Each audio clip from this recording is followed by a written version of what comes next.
I really hope my head doesn't explode before this thing's over. Hi guys, welcome back to my channel. Let's just get into it this week. We will be recapping American Horror Story Double Feature Part 2, which is going to be episode 8. Things get really crazy, really weird. Everyone's pregnant in this episode. But we do learn a lot about why the aliens are here. We do learn about why the aliens are in present day and they're doing what they're doing. So starting off the episode, we are now in the 1960s. So as of right now, Ike's presidency is now over. So now the president is currently JFK. We also get introduced to Nixon as well. And you can see the two becoming a little stressed because now JFK is now the president. So now he has the burden and the task of upholding this treaty that we're gonna find out about. So the two go to the White House to have a conversation with JFK, and he's in I would say, lighthearted, good-spirited type of mood. He didn't think anything was gonna be as crazy as what they were about to tell him. He actually thinks that, jokingly, he said that, what, is it a Russian spy within the White House or something? It's not that, baby, trust me. So then they hand him this file, this thick secret case file, and he basically figures out what's going on with the aliens and the treaty that the president at the time had made with the aliens. So we traded 5,000 US citizens per year for the technology of the aliens. That's why they were talking about, oh, we got the microwave from the aliens. And at this point, JFK's pretty pissed. How can you do this? How can you do this to the American people? Which I get for him being upset, but I really don't think anyone had a choice in this matter. She was gonna pop his head off if he didn't. So I'm pretty sure all of this alien talk is pretty confidential. I'm sure the government is trying to keep it very hush-hush.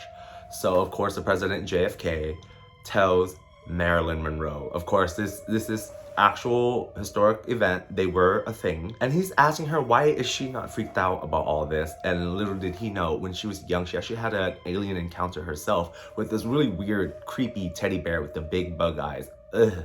And then she persuades him to do the right thing for the people, let the people know what's going on.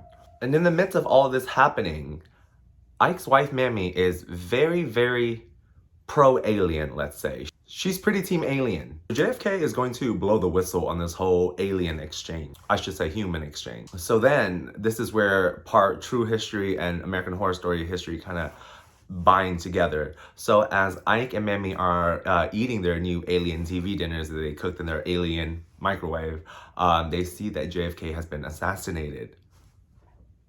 Whoa. Everyone's freaking out. This is huge. And then Mammy is asking him, how could you let this happen? Why is this happening? So then we flash back 9 years earlier when the actual treaty was actually made. So they have this top secret meeting with the top officials in the US and of course with the president there. Note that when they get there, there's usually like a priest or someone there to kind of give prayer before they do their meeting and their briefing. But the president's like, oh no, baby, there's nothing to believe in. Get out. That must have shooken everyone's faith in that room so much. So now everyone gets briefed on what's going on, and half of the people there are like, we can't make a deal with them. We can't. And the other people are like, well, we have to take the technology, we have to make a deal with them before any other country does. As they're going back and forth, they find out that the housewife Maria, who has been possessed by the alien, floating in the room, scary as ever, basically just kind of nudging them into what she wants them to do. One official gets ballsy and gets his head blown off. After the alien said whatever it had to say, it let Maria take control of her body once more time for a split second before blowing its head off. And now it's gonna go find a new host. And everyone finds out that there was an experiment already being done, which was shocking to a lot of the officials there. And it flashes to Amelia Earhart, who died while giving birth to this alien. So the alien busted through her stomach. She's bleeding everywhere, and the president and doctors are all in there trying to figure out what's going on. Where is this alien thing? The alien thing ends up killing everyone, but then the president ends up killing it. It's bananas. Though Ike does see he doesn't have a choice in any of this, he does have a soul and a heart. So he says he can't do this to his wife. He said it's just not in his being. She might not even know who he is anymore. He's just will not make a deal with the alien. And she gets a little upset about it, which is a little weird. She's more like, oh, you should do it before the Russians get it. You should do it. This is the greatest act of patriotism. I think I said it right. And she can see him cracking to the side of not wanting to make this deal with the aliens. So she goes and tells Nixon, gets under Nixon's ears just to kind of nudge Ike into the right direction. And Lord behold, Ike finds out. He goes ballistic on Mammy while she's at home making fudge. Give me some. He slaps that pot off the stove and he says, you listen here, bitch. Okay, I'm just joking. That's not how that went. But he was just really upset with her. This topic is already a secret. I told you, why are you telling him? Now you guys are both talking about together. This is not how secrets work, baby. And now he's mad. He storms out, and right as he storms out, Lord behold, the alien took over Sarah Paulson. Mammy. So now we're starting to realize why the treaty happened. Because the president loves his wife, obviously, and she's being possessed by an alien. The alien even said she feels it, and she hates it. She hates being trapped in that body. So after this scene, we can tell the president made this treaty because he literally had no choice. Even if he said, no, I'm still not gonna do it. You don't think they're gonna kill him? And now we're currently in 2021 again, as we see 4 pregnant millennials, male and female, racing to go get checked up by Jamie's doctor that she's been seeing for years. The guys don't want to tell the doctor that they're pregnant. They barely even know they can trust this doctor. Kendo definitely does not want the doctor to know that she's pregnant. So they're just really weird. What I don't get is if I got abducted, if this happened to me, that happened to me, I saw half-cut cows, I'm a male and I'm pregnant, I would just tell them. Well, apparently not. You can't because of what's about to happen next. They get to the doctor's office. It's already weird. The doctor's like, why is there so many people in here? When did you get pregnant? And it's just a really strange situation. So she checks Jamie's stomach. And kudos to this actress, whoever she is.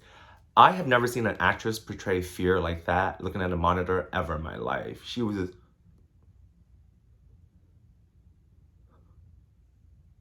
And girl, I was so scared myself. Like, what? But at this point, we don't even know what she was looking at. So we're still wondering. She goes out to make an emergency call because we can tell something's really freaking her out, that she needs a second opinion.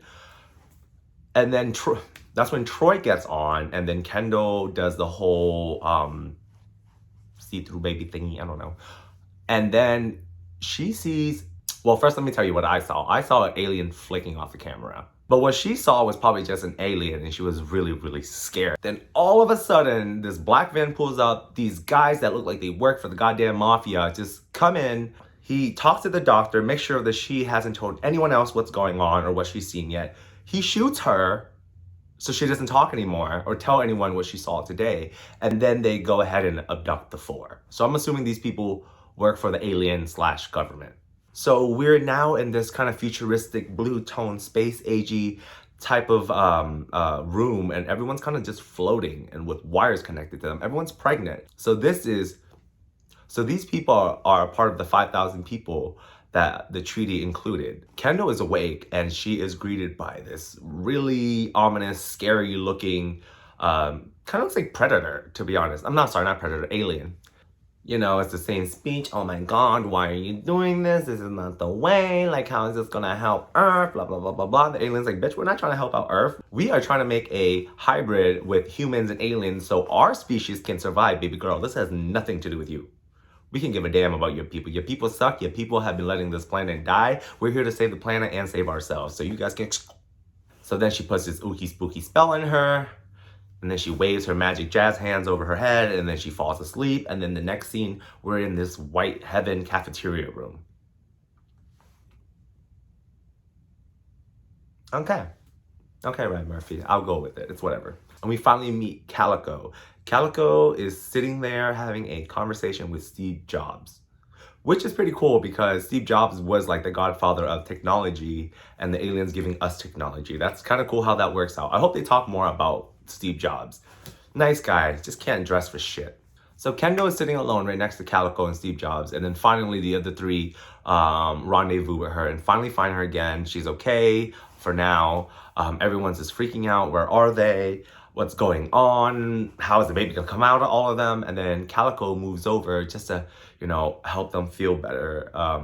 She's much nicer than Ursula in part 1. They're being fed these jello things that look like they have bugs in them. Gross.